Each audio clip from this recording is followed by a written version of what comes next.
All right, so last time we met, we talked about plate tectonics.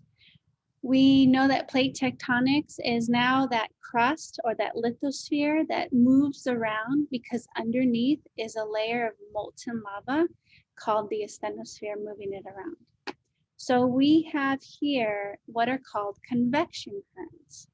Now, this is a little bit of a complicated drawing. I don't expect you to draw this all by hand, but I do want to point out three major parts. First of all, we have the center core of our planet. These slides will be on Google Classroom after 5th period today and this video, okay? Then right outside the core is that asthenosphere or that molten lava that is going around circularly. Because as we saw in the video from yesterday, it's like that boiling soup where stuff is going closer to the heat source, so then it gets less dense, and then it floats up, cools off, becomes more dense, and then repeats over and over. Now this outer shell, this crust, is called the lithosphere. And we see that there's two types of lithosphere. There is an oceanic lithosphere or crust, and there's a continental lithosphere or crust. And depending on where how these convection currents are moving will determine how these plates start moving, okay? So where's my guide here?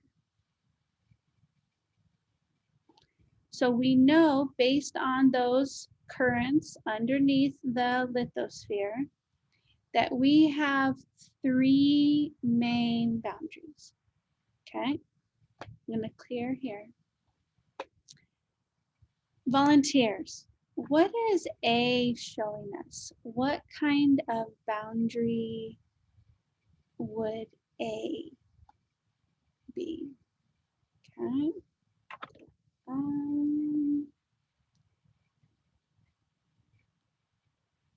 Trying to pick somebody I haven't given points yet to. Natalie, what's A?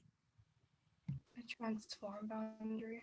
Transform boundary. So again, we have here, we have the transform boundaries where the plates are sliding next to each other. What would B show us? Brianna? Divergent boundary. Divergent boundaries. These plates are now moving away from each other. And notice in this little diagram, the asthenosphere is the hot magma underneath, and the plates on top, I wish they would have said lithosphere. That's that crusty plate on top. What about C? Bella, what is C showing us? Convergent boundary. Convergent boundaries. Now the plates are moving toward each other, okay? Now, what we're going to do, like I said, we're taking a lot of notes today. I'm forewarning you. We're gonna now go into each one of these boundaries in more detail, okay? Now, I do expect your cameras to be on so I can see that you're being engaged, unless we've already talked, okay? So Drew, Izzy, I should have a camera on. Everybody else we've talked. All right. That's okay. That's a good accident, Sahil. So let's look at transform first. Okay, Drew. So transform boundaries. Again, the lithosphere is that top crust. Underneath is that asthenosphere. And these guys are going to slide against each other. We know that when the sliding happens, this may cause earthquakes. There's tension. As they actually move to release that pressure, the earth shakes underneath us, and the most common, the most well-known one is it's near us, the San Andreas Fault. okay?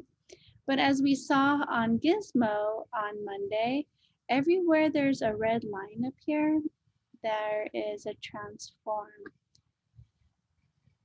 boundary as well, okay?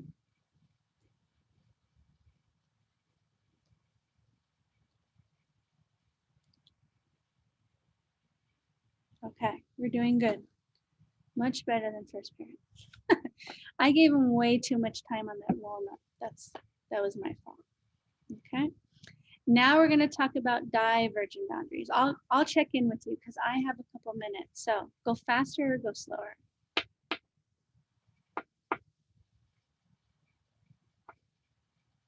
For those of you with your cameras off, make sure you're staying engaged and taking notes.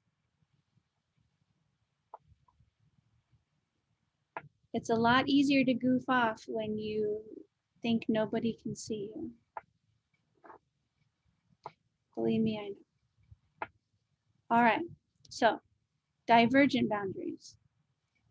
Now, divergent boundaries are when the plates move apart again. And as we saw on that video on Monday, when those plates move apart, this occurs usually on the oceanic floor, where we actually have sea floor spreading, okay? The most common location is going to be that mid-Atlantic ridge. And we saw that as molten lava comes up, it's going to cool down and create more crust or more lithosphere.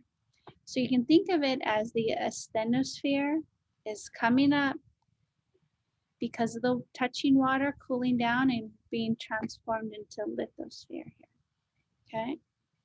So that magma is cooled by the sea and it becomes solid.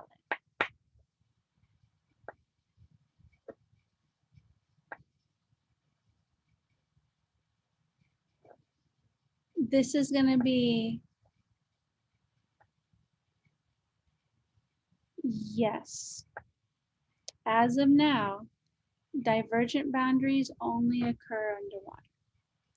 And if we look at our map from the Gizmo, notice they're all on the border or in the ocean there.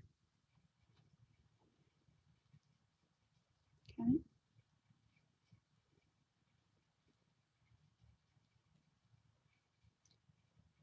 All right, go faster or go slower.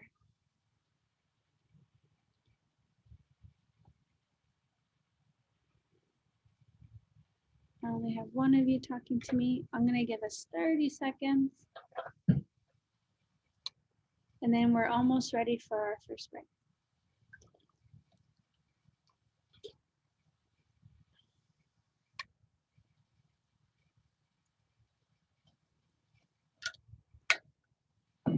All right. Now, the last one is convergent boundaries, but they're a little bit more complicated, okay? So here we go. Convergent boundaries, remember we talked about that oceanic plate versus that continental plate.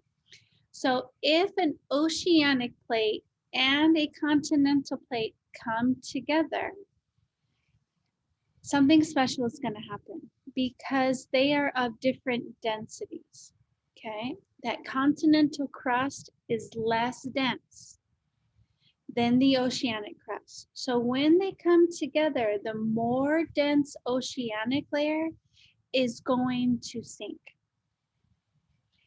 So we have this picture here showing us the oceanic crust is going to end up going below the continental crust. And this is what's called a subduction zone. One plate going under another, it's subducting, okay? Now, because it's going underneath, there's gonna be high heat, high pressure, and it's gonna cause that oceanic plate to melt. And we're gonna have now magma, a buildup of magma. It's gonna pressurize and then it's gonna extend upward through the plate above it. And this is what causes our volcanoes, okay? Unfortunately, this picture is incorrect. I think the next one has the right one. This is actually showing you continent to continent, so I apologize. And the slide, I try to move the picture around, but it's like a screenshot. I'll have to fix it. I'll fix it for you later before I post it on after 5th period, okay? Ocean and continental convergence are gonna be on this inside of what was normally coined as the ring of fire, okay? It's pretty interesting. It all occurs right inside the circular, and it causes like a ring of volcanoes on our planet. Hence the term ring of fire right there. So again, I apologize. This is the incorrect picture. This is for continent to continent. Okay.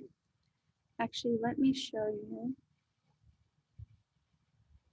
I'll just show you. This is the actual correct picture, where we have it mostly concentrated on this inside ring here.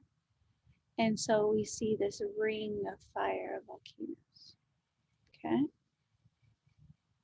All right, questions on ocean and continental convergence. All right, we have one more slide and we're gonna take our break. Great job, you guys. Ready? So still convergence, but this time it's when a continental and a continental plate come together, okay? This time subduction is way less because they are the same density. So instead of a plate going underneath another, they're gonna end up crashing and colliding up, making mountains, pushing up top. The most popular example is the Himalayas. These are the highest mountains in the world, and these guys are still growing. Their converging plates are still moving together, still causing those mountains to get higher and higher. Okay. So we have transform boundaries where they slide, divergent boundaries where they pull apart, causing seafloor spreading. And then we have convergent boundaries where they come together. Now, convergent boundaries, you can form volcanoes if it's oceanic with continental, or we can form mountains if it's continent and continent plates colliding together. Okay? Questions for me? Woo-wee! Good job, you guys. You guys actually got exposed to all this stuff on Monday. Lots and lots of material. We're going to take our first break. I'm going to start the 3-minute timer and then put it back on the slide in case you need this. I'm also going to, all right, recording. So now we're going to go on to our topic of the day, which is the law of superposition. Okay. So I have a little mystery for you, and I changed the chat box so that I can only see your response because I don't want you to ruin it for other people. So someone forgot to turn off the lights last night. The last person to leave is guilty. So I want you to solve this mystery for me, okay? You're going to end up putting it in the chat box. I changed it so it's only to me. And you need to know that Jimmy drives a car. Jen walks home. Betty takes her dog everywhere she goes. Bob rides a bike. And Hank rides a motorcycle. So I want you to tell me in the chat box, who is the guilty person? Who's the person that left last night?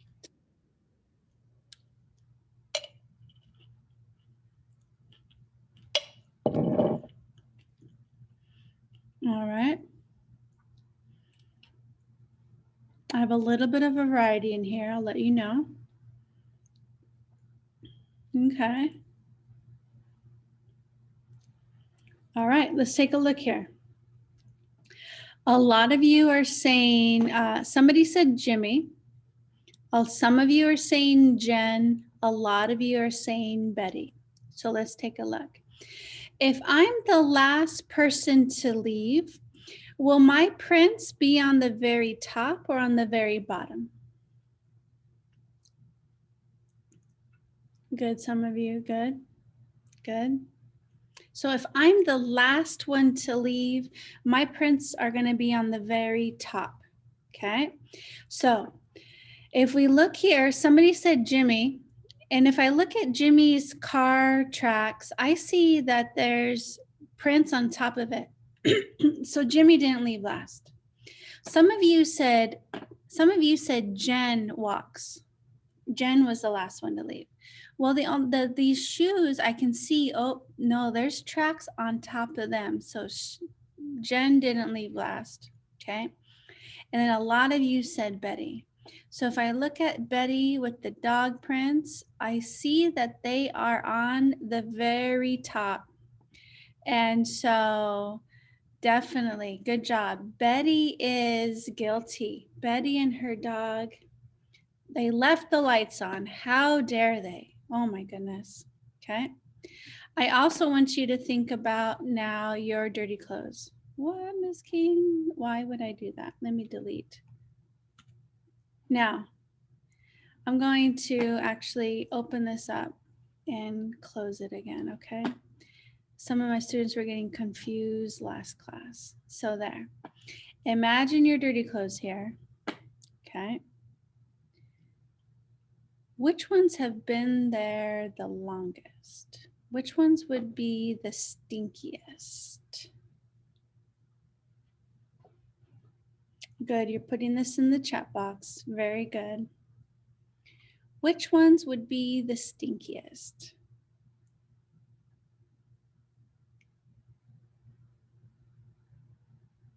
All right. All right. I don't know about you, but my laundry day used to be Saturday, and now my laundry day is Wednesday. So I just did laundry yesterday. And the clothes on the very top, not so bad. And I'm with you. Everybody said the ones on the bottom. The ones on the bottom have been there for a week. Oh my gosh, stinky pinky. But the ones on the top, maybe you wanted to wear those jeans one more time. You just shake them out, no big deal. Anybody ever do that? Yeah?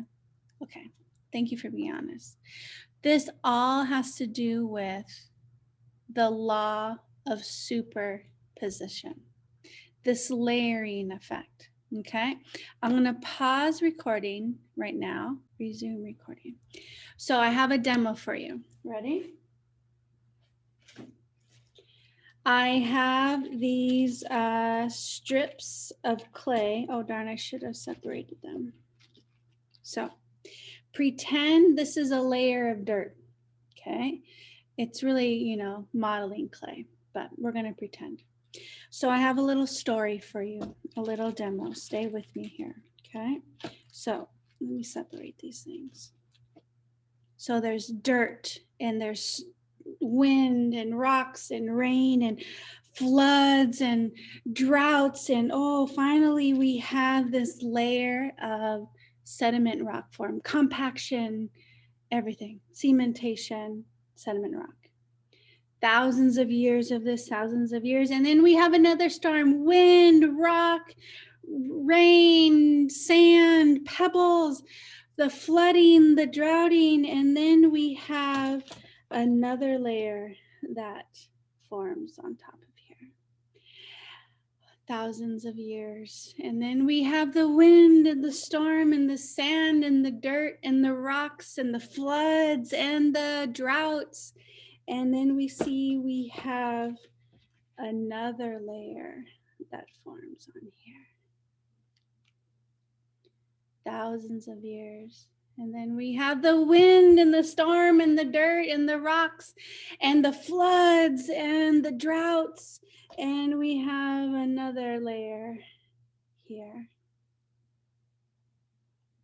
Thousands of years go by. And we understand over and over and over, right? And then we get this cool rock with all these layers. Now let me show you our rock. Which color? I purposely use different colors. Which color is the oldest layer? Put it in the chat box. Very good.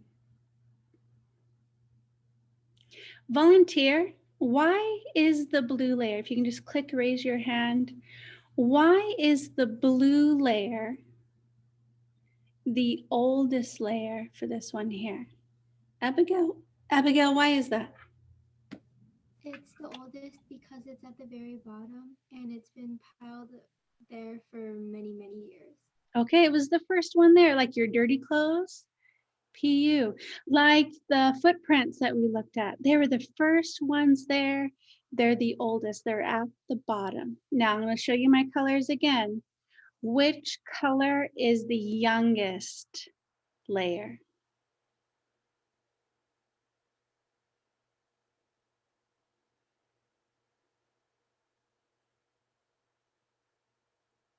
All right.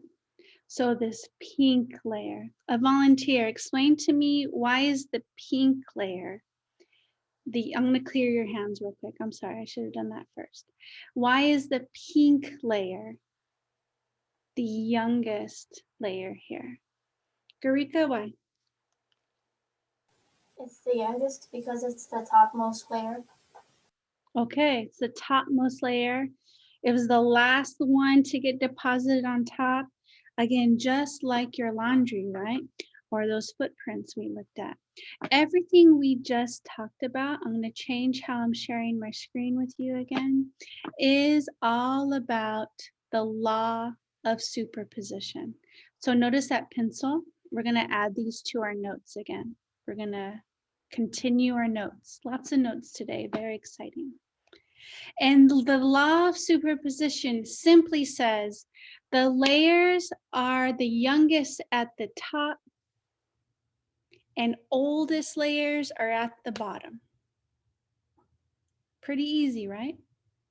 So when we look at the relative age of a rock, we can pick up a rock or look at the Grand Canyon. You go to the Grand Canyon, absolutely beautiful. I need to go again. But you go to the Grand Canyon and there's these distinct layers. We can very easily say that the ones at the bottom are older, the layers at the top are younger. Okay, there are exceptions though. There are 4 exceptions to this law. And these exceptions are called extrusions, intrusions. My igneous people, these should sound familiar. Inclusions, and my unconformities. Now, when we're talking about the relative age of rocks, this layering, we're talking about one special type of rock. This only occurs with sedimentary rocks, okay? When it comes to igneous rock or metamorphic rock, the high heat, the melting, the pressure, they generally don't have layers. It's the layering of the sedimentary rock that we're able to do this with, okay?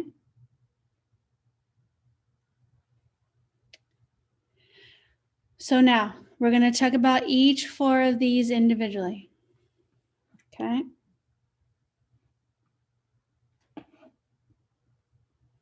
Let me change the chat box. Thanks, Sahil. You like my acting?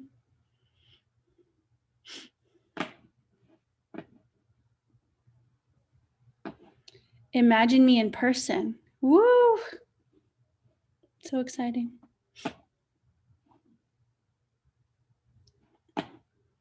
And about rocks? Come on now. All right, ready?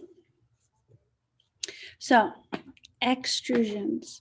If you're an igneous person, anybody remember what we talked about when you heard the word extrusion? I'm just curious. I see a lot of you writing notes right now. I'll let you write, okay? Oh, I have a couple hands going up. I'll give you a little bit.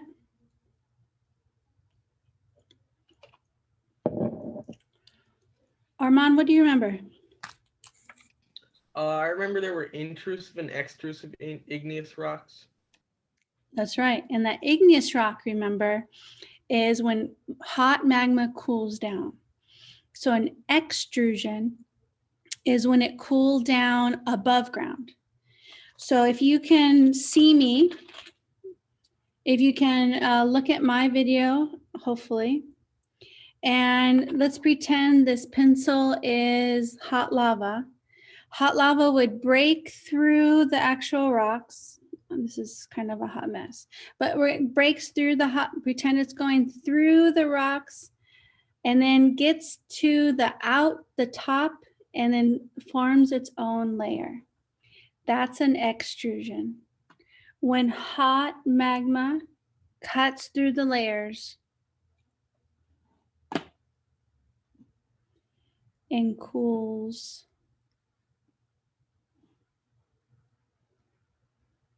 above ground to make its own layer.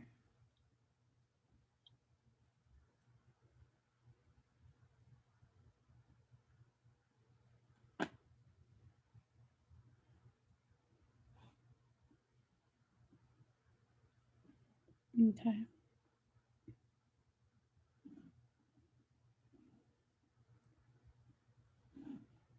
That's better. An intrusion is when that hot magma cools down underground. So that hot magma would cut through the rock layers, but then that's it. It wouldn't break the surface. You would just see this cut.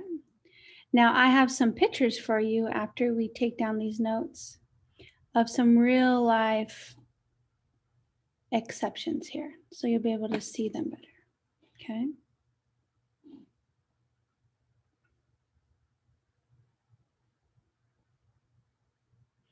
An inclusion is unique because this is when little pieces of older rock end up in the younger rock. So when they're shifting, diverging, whatever it is that they're actually doing, we get like these little pieces of older rock from the older rock that are found in the younger rock.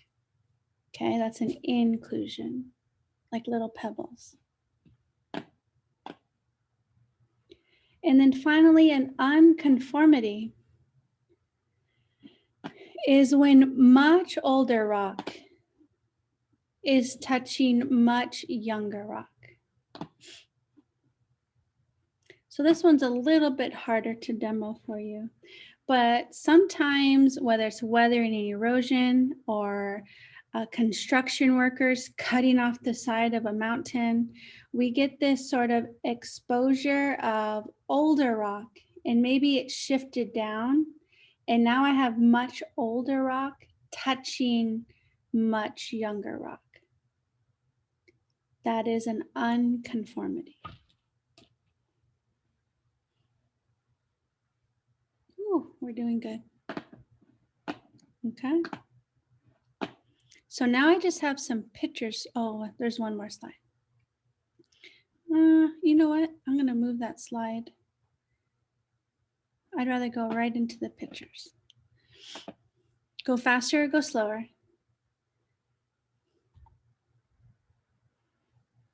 Okay, I have a couple of you that said go slower, so I'm going to give you 1 more minute.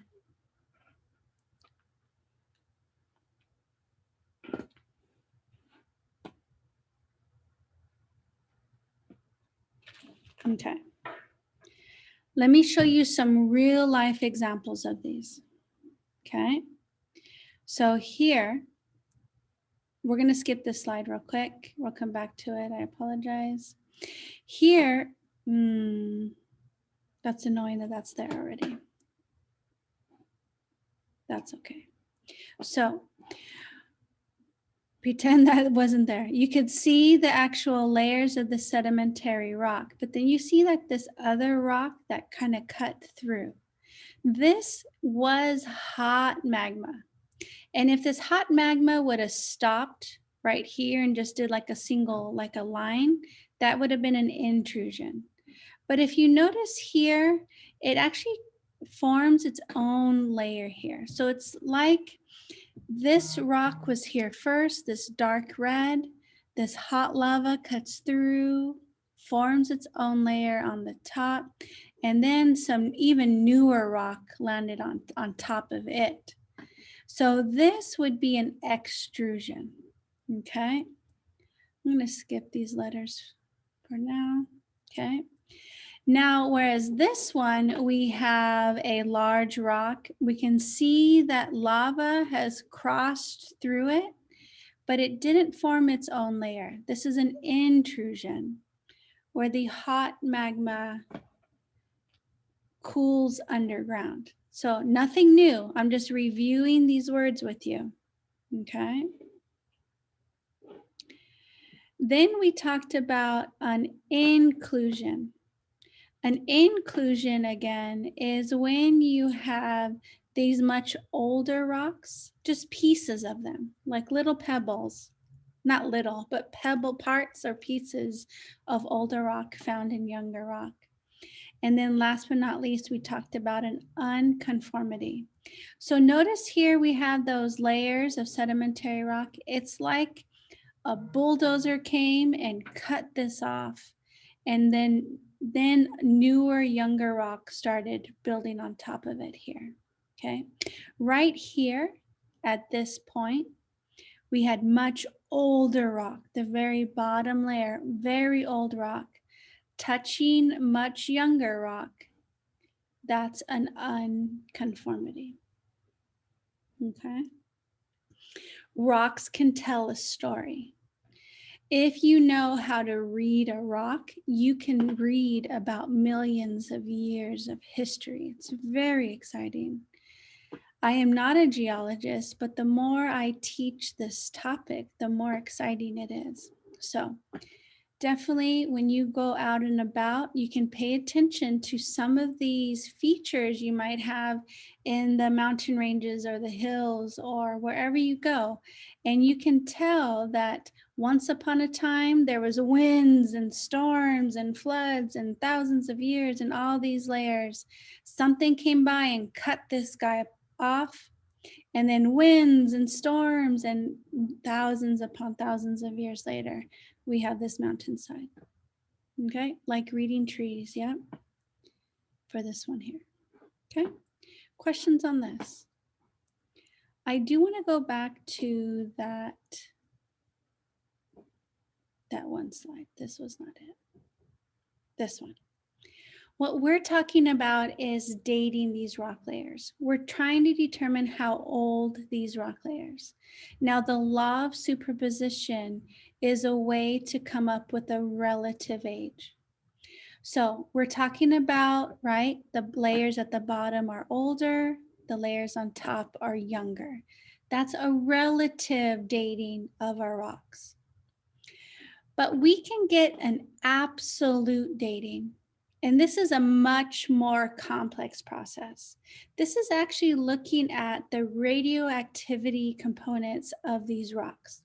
There are some elements in these rocks that are radioactive, and they have what is called a half-life. It takes so many years for any element to break down into a more stable, a completely different element. It's called a half-life. It takes a lot of years for that to happen.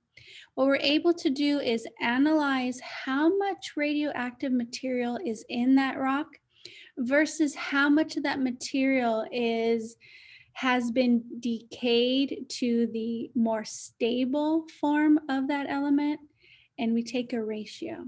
That ratio will tell us how many millions of years. Again, we can't come up with an exact date, but generally, how many millions of years old are these rock layers, more specifically? Okay. Woo-wee, you guys survived. That was our last note sheet. Okay. Questions for me? All right, I'm going to pause recording. Which layer is the oldest? A, B, or C? You can put that in the chat.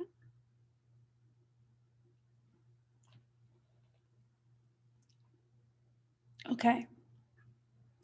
Hands down, everybody said C. Good. The oldest layer is going to be on the very bottom. Okay. Now, which layer is the youngest? A, B, or C?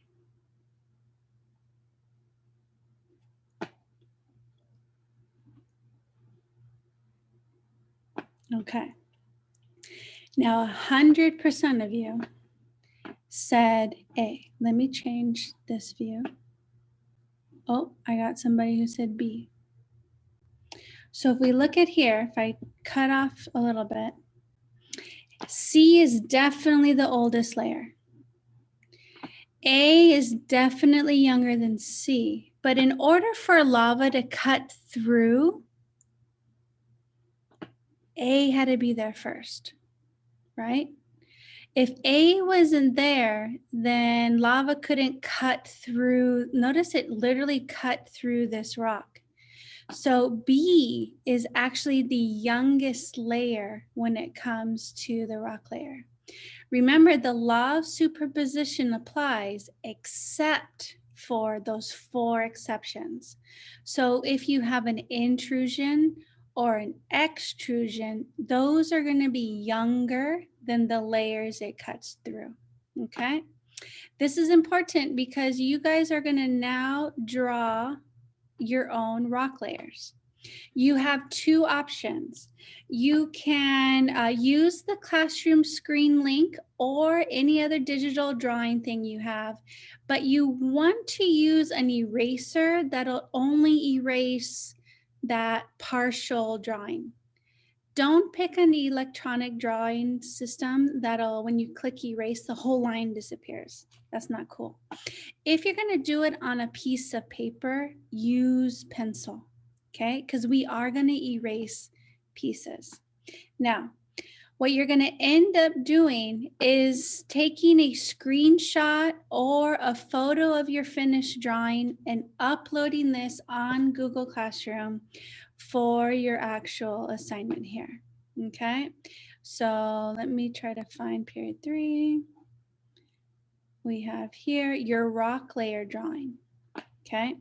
In the instructions, you also have my slides to help you with these instructions. But let me guide you a little bit. We're going to do numbers 1 and 2 together.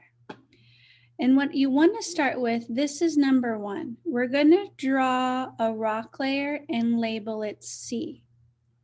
Now, if you are using a piece of paper and pencil, easy. Go ahead and draw that. If you're going to use this classroom screen, I'm already logged in. That's kind of weird. Then we're going to start our drawing. I'm going to draw. And I'm going to go ahead and go like this. Like this. Again, if it's not perfect, that's okay. And I'm going to label it C. Okay. So we've done step 1 together. You can do it digitally or on piece of paper. Now we're going to actually read the next one. So number 2. Now we're going to draw 2 rock layers older than layer C and label them A and B. Be sure to follow the curve of the existing rock layer. Volunteer, where are we going to draw these if these are older? 2 layers that are older. Audie, where would I draw them? Underneath layer C. Underneath, okay? Because they're older, they're going to go underneath. I'm going to go thinner. It's too thick. So I'm going to go 1. Try to keep that curve. I know it's not easy electronically. Woo. 2. And I'm going to label that A and B. Okay? So far, this is what my drawing looks like. I want you to finish the rest. Now, some of these are probably going to get really confusing, and that's okay.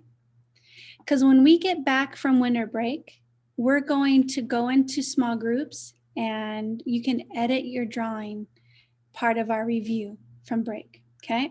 So go ahead, you have 5 more steps to do. When you're done, you're gonna submit a screenshot or photo of your finished drawing and put that in Google Classroom.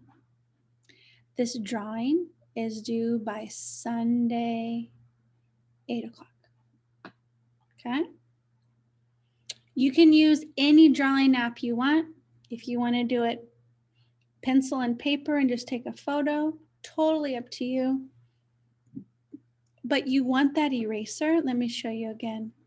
If I erase, I only want it to erase the part I'm touching, not the whole line. So that's why I introduced you to Classroom Screen, because I can erase part of the line. You're gonna have an intrusion and an extrusion, right? It's gonna cut through these layers. I don't want the whole line to disappear, just pieces of it. So make sure whatever app you're using has a real eraser that can do that. If Formative could do that, I would have us doing this on Formative, but it doesn't have a good eraser. Okay. All right, you guys have the rest of the class to finish that drawing. And I think we are